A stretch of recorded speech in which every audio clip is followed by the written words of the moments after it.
Karibu katika episode ya 11 na ya mwisho ya recap yetu. Kama bado hujaitazama sehemu ya 10, basi hakikisha unagusa hicho pop up kinachokeza juu kabisa upande wa kulia mwa screen mwako, lakini kama bado hujagusa alama ya kusubscribe, fanya hivyo ili tuweze kwenda sawa. Sang-Yang na bidada Joanna, safari yao mwisho kabisa ikawa imeishia ndani ya chumba. Bidada hakutaka kabisa kupoteza nafasi hii aliweza kuipata kwa Mwamba na akaamua kuspend usiku mzima pamoja, na palipokucha tu basi wakawa wanatazamana tu. Lakini usiku wa kesho yake bidada akawa anaelekea katika shift ya jioni kwenda kuatibia mifugo, lakini kwa bahati mbaya sana Mwamba alikuwa amegundua kwamba kulikuwa kuna kitabu fulani vicha asili sana. Akaanza akichunguza kile kitabu na akaanza kuhisi kwamba huenda huyu muuaji anapatikana kwenye maeneo fulani hivi. Lakini kabla Mwamba hajaweza kuondoka katika eneo hili, alimsihi bidada kwamba asisubutu kutoka katika kituo hiki mpaka yeye atakapokuwa amerudi, kwa sababu yeye anatoka kwa dakika chache tu, ila atakuja kurudi hapa wakati si mrefu. Sasa kule katika kituo cha polisi Mwamba Kim anaposhikiliwa, siku ya leo alikuwa amemuita askari mmoja na kumwambia kwamba anahitaji dawa za kuweza kushusha homa, lakini askari yule alipokuwa anatoka tu kuna mtu akawa ameingia ndani. Kim alishtuka sana baada ya kumuona mtu huyu, kwa sababu hakutegemea kabisa kuiona sura hii katika mitaa hii ya Selo, kwa sababu alikuwa anajua kabisa balala huyu mtu ni kubwa sana. Mwisho wa siku Mwamba akawa amemua hata kabla ya kuweza kupiga kelele. Captain Seal alikuwa hajui kitu chochote kile kwamba katika Selo hapo ndani ya kituo cha polisi tayari kuna uvamizi na tayari mtu ashatolewa roho yake. Basi moja kwa moja akawa anachimba katika faili moja hivi, lengo ni kuweza kumpeleza huyu Mwamba Kim. Lakini akashangazwa sana kukuta kwamba kuna ule ujumbe ambao watu wanaokaribia kufa huwa wanatumiwa, unakuwaga ni kwenye kikaratasi chekundu. Sasa huu ujumbe umeingiaje hapa mpaka kituo cha polisi alafu huko kwenye faili la Mwamba Kim? Ina maana jamaa anakaribia kufa au nini? Hasa upande wa pili tunaonyeshwa kule ambako Mwamba Sang-Yang alikuwa ameelekea kwenda kumtafuta huyo mhalifu, kwa sababu alikuwa anahisi kwamba huenda anatokea katika nyumba fulani. Kaendelea kusogea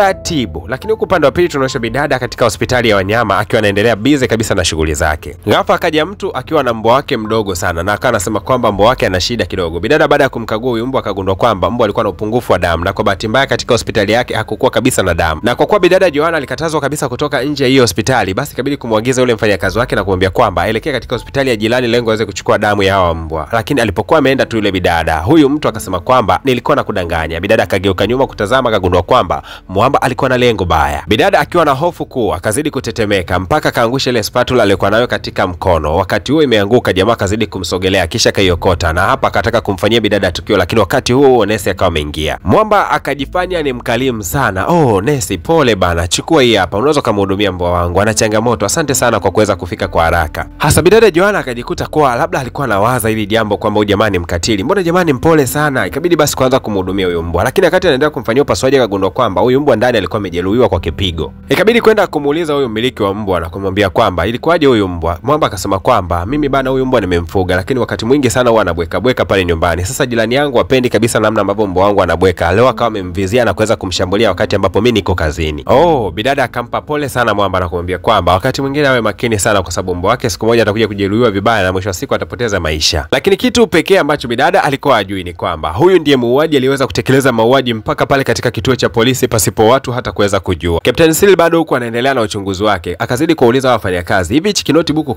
kimeingiaje hapa katika faili la Mwamba Kim? Lakini wote wakawa wanasema kwamba wajui. Wakati huo akapokea simu ikisema kwamba katika Selo Mwamba Kim ameweza kuuliwa. Hapa ndipo afande akaanza kuunganisha matukio na kukumbuka kwamba ndio maana Kim alikuwa anangania sana kubakia huko Selo, kwa sababu alikuwa anajua kwamba yeye ni mtu ambaye atafuatia kuja kuuliwa. Kwa hiyo huyu muuaji ni kwamba huwa achagi mtu yoyote ambaye ameshuhudia tukio lake. Captain Seal akapata uhakika kabisa kwamba anayefuatia sasa hivi ni bidada Joanna. Haraka sana akakimbiza gari yake mpaka kufika eneo la tukio, lakini akakuta bidada Joanna tayari ameshamaliza kufanya upasuaji wake na tayari yule mtu alikuwa ameondoka katika eneo lile. Wakati huo Mwamba Sang-Yang naye alikuwa ametimba katika mitaa hiyo, kisha akaanza kurudisha ripoti kwa huyu afande Seal na kumwambia kwamba kuna nyumba ambayo nimeanza kuhisi kwamba muuaji atakuwa anashinda, kwa sababu hiyo nyumba inaonekana na basement kwa chini sana. Inaonekana kwamba muuaji alikuwa hapo kwa kipindi cha miaka 20 iliyopita. Ila Captain Seal alipokuwa akitazama sana hii nyumba akakumbuka kwamba kuna mtu aliwahi kumleteaga ujumbe katika kituo cha polisi, ambapo alimleteaga picha za Mwamba Sang-Yang kipindi cha miaka ya zamani sana. Akaanza kushangaa kuona kwamba ule ujumbe ulikuwa unatokea katika maeneo haya. Habari zikatapakaa sana katika vyombo vya habari juu ya mhalifu ambaye aliweza kushutumiwa kwa masuala ya mauaji bwana Kim, pia eti kwamba ameweza kuuliwa akiwa siko Selo. Hii kitu iliwatetemesha sana wananchi na kusema kwamba ikiwa katika maeneo ya vituo vya polisi kuna shida, basi itakuwaje kwa sisi ambao tunaishi katika maeneo yetu. Huku upande wa pili nyumbani kwa kina Mwamba Sang-Yang alikuwa anawaza sana siku ya leo akidiscuss na malaika wenzake namna gani anaweza kuwa binadamu. Lakini huyu mbwa mtu akamwambia jamaa kwamba kuna dogo mmoja hivi anakujaga na kutoa maono yake, huenda atakuja kutoa maono yenye majibu sahihi kuhusiana na wewe kubadilika kwa binadamu. Basi akaanza kumfuatilia huyu dogo na mwisho wa siku akafanikiwa kumuona akiwa katika juu ya paa, na kisha akamuita na kuanza kumuuliza maswali kwamba anawezaje kufanya kwa binadamu. Lakini dogo akamwambia kwamba uwezo huo utakuwa nao na Mungu amekupa nafasi wewe kupendana na bidada Joanna, lakini njia ya kubadilika na wewe kuwa binadamu Mungu anataka wewe ndio uihangaikie na uweze kuijua. Mwamba moja kwa moja akanyosha mpaka kwa malaika malaika mmoja hivi mwelevu sana, kisha akamshirikisha jambo hilo. Lakini ule malaika akamwambia kwamba kuna hiyo njia ambayo inaweza kusababisha wewe hapo kubakia kuwa binadamu, ni kupigwa mshale ambao utakwenda kuniaga katikati ya maeneo yako ya kifua. Lakini kama mshale huo baada ya kupigwa ukakukosa, basi ni hatari zaidi kuliko hata ungepigwa ungeweza kupata. Kwa kifupi ni kwamba sio jambo zuri kuweza kulijaribu. Lakini Mwamba Sangyang akasema kwamba kwa ajili ya bidada na mapenzi yake, basi yuko tayari kufanya jaribio hilo. Maafande wanaamini kwamba kwa sababu bidada wakati mwingi huwa amekuwa akiwindwa, bila shaka huenda huyo muuaji amewahi kupita katika mitaa yake na amewahi kutana naye mara nyingi tu, ila bidada alishindwa kumgundua. Ikabidi wampeleke katika hospitali ya uchunguzi, na kisha akaanza kumwambia kwamba kumbuka matukio yote ambayo yanakuhusu pamoja na watu ambao wamewahi kufanyia mambo mabaya. Lakini bidada katika harakati za kukumbuka akakumbuka kwamba ile siku anazikwa hakuweza kumuona kabisa muuaji, lakini ile sauti Mwamba alivyokuwa akiongea akaifananisha sana na huyu mtu ambaye alikuwa amemleta mbwa siku ya leo pale hospitalini pake. Lakini pia huyu jamaa ndio mume wa yule mwanamke ambaye alikuwa amepoteaga, na huyu jamaa amekutana naye kama mara 2 hivi pasipo hata kujua kwamba ni mtu mbaya. Baada ya kuamka tu akamweleza wazi kwamba yule mwanamke ambaye alikuwa amepotea, mume wake alikujaga kulalamika kwa kusema kwamba mke wake ameweza kuuliwa. Yule mume ndio mtu ambaye ni muuaji. Mwamba Captain Seal baada ya kuweza kuzipokea taarifa hizo, basi moja kwa moja akawa anataka kumchukua bidada aweze kumrudisha nyumbani, lakini akawa amepokea simu. Ikabidi kumwambia bidada kwamba abakie ndani ya gari afu yeye anakwenda kuongea na simu kidogo. Lakini kitu pekee ambacho alikuwa hajakijua ni kwamba nyuma ya ile siti ya gari kulikuwa kuna bomu lililoweza kutegeshwa, na bomu hili lilikuwa likihesabu. Upande wa pili kiongozi wa malaika alikuwa akiongea na Mwamba Sangyang kwa kumwambia kwamba maamuzi yako ya kuwa na bidada ni kosa kubwa sana, na ukumbuke kwamba kuna utaratibu wewe kuepuka hayo yote, lakini kwa sababu umeamua kuwa na bidada, basi bidada yuko katika hatari na wakati huu atakwenda kufa. Na ili bidada asipatwe na majanga mengi, anapaswa Mwamba kubadilika kuwa binadamu ili asipewe adhabu hiyo ya miungu. Basi akamwomba haraka sana yule mbwa mtu na kumwambia kwamba ampige ule mshale, na baada yule mtu kupiga ule mshale, moja kwa moja Mwamba akafanikiwa kuweza kujichomoa pale ndani. Na mpaka kufikia sasa Mwamba ni binadamu kamili, kwa ana haki ya kuwa na bidada, na kuanzia sasa hivi bidada atakapokuwa naye jirani, basi bidada hatakuwa akipata matatizo. Lakini ubaya ni kwamba tayari bomu lilikuwa limetegwa na linahesabu. Muuaji alikuwa kando akishuhudia tukio zima, akisubiria tu dakika ziweze kufika kisha bidada aweze kuteketea. Na kweli kabisa ukasikika bonge la mlipuko. Mwisho wa siku bana,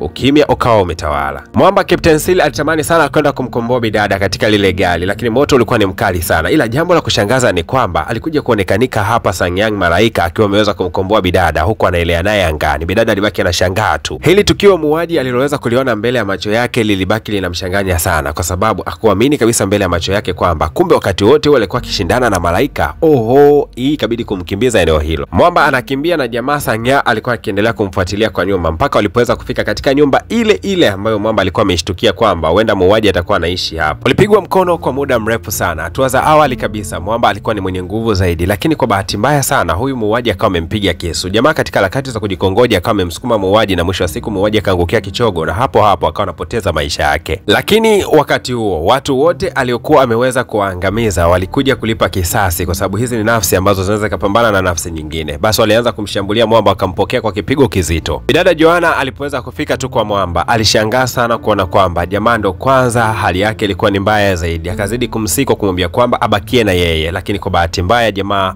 dakika zikawa nyingi akawa ameweza kutoweka. Kutoweka kwa Mwamba Sangyang kuliambatana pia na kutoweka kwa wale malaika wengine aliokuwa akiishi nao katika ile nyumba moja. Mwisho wa siku bidada alijikuta analia sana, hakutegemea mwisho mbaya kama huu. Watu majumbani kila mmoja alikuwa akishuhudia habari hizi kwamba muuaji ameweza kuuliwa, na kwa bahati nzuri ni kwamba historia yake ya kwanza kufanya mauaji ilianza kuorodheshwa kuanzia mauaji yake ya kwanza mpaka mauaji yake ya mwisho, na kadri alivyozidi kuua akajikuta anapenda sana kuua. Lakini upande wa bidada Joanna ilikuwa ngumu sana kuamini kwamba Mwamba Sangyang ameweza kutoweka mbele ya macho yake. Siku ya leo alienda katika nyumba aliyokuwa akiishi kabla, akaenda kutazama pale na akagundua kwamba Mwamba alikuwa akimcholaga katika kila hatua ambayo anaipiga. Captain Seal baada ya Mwamba Sangyang kuweza kutoweka duniani, basi akaanza kufanya doria zake taratibu katika nyumba ya bidada, na kisha akawa anamtembelea mara kwa mara. Lakini kwa bahati mbaya bidada hakuwa anahitaji muda wowote ule kukaa na Mwamba wala kuongea naye kitu chochote, na Mwamba hakukata tamaa, akazidi kuja siku hadi siku. Lakini siku moja bidada alifungua mlango, na bidada alisema kwamba maumivu ya mimi kumsahau jamaa ama siku ambayo ndakuja kumsahau jamaa ni ngumu sana. Sidhani kama naweza nikampenda mtu mwingine yeyote kuanzia sasa. Mwamba hakuwa na namna yoyote, bidi kumpa bidada muda ajifikirie, huenda siku moja atabadilika tu na atakuja kupendana naye. Basi bana, bidada kama kawaida yake akaamua kurudi tena katika milima na kuanza kufanya ibada zake kama alivyokuwa akifanya kabla. Utofauti wa wakati huu na ule wakati uliopita ni kwamba wakati ule wa kwanza bidada alikuwa anafanya ibada kwa maelekezo, lakini sasa hivi ameamua yeye mwenyewe kufanya ibada pasipo maelekezo ya mtu yoyote yule, na ameamua kujiwekea siku 1000 za kuweza kufanya ibada. Aliendelea kufanya ibada ibada kila siku katika maisha yake, na alikuwa akiandika siku moja baada ya siku nyingine. Alipofika siku ya 977 akashangaa tu siku zinazidi kwenda mpaka siku alipofika siku ya 999, na kabla ile siku ya 1000 kuweza kufika akashangaa tu katika kalenda ile siku ya 1000 imeweza kujiandika. Sasa hii kitu ikabaki na mshangaza, ni nani aliweza kuiandika hii siku ya 1000 kwamba anatakiwa niende kwenye ibada? Moja kwa moja ikabidi kutimba katika maeneo ya milima mbele ya macho yake. Amini usiamini, siku ya leo aliweza kumshuhudia mwamba akiwa anakuja katika umbile la kibinadamu kabisa, na jamaa akamwambia bidada kwamba niliondoka nikiwa malaika, lakini sasa nimerejeshwa nikiwa ni binadamu, lengo nije kuishi pamoja na wewe. Na huo ndio unakuwa utimilifu wa stori yetu nzuri tulikuwa tumeanza mwanzo mpaka kufikia hapa.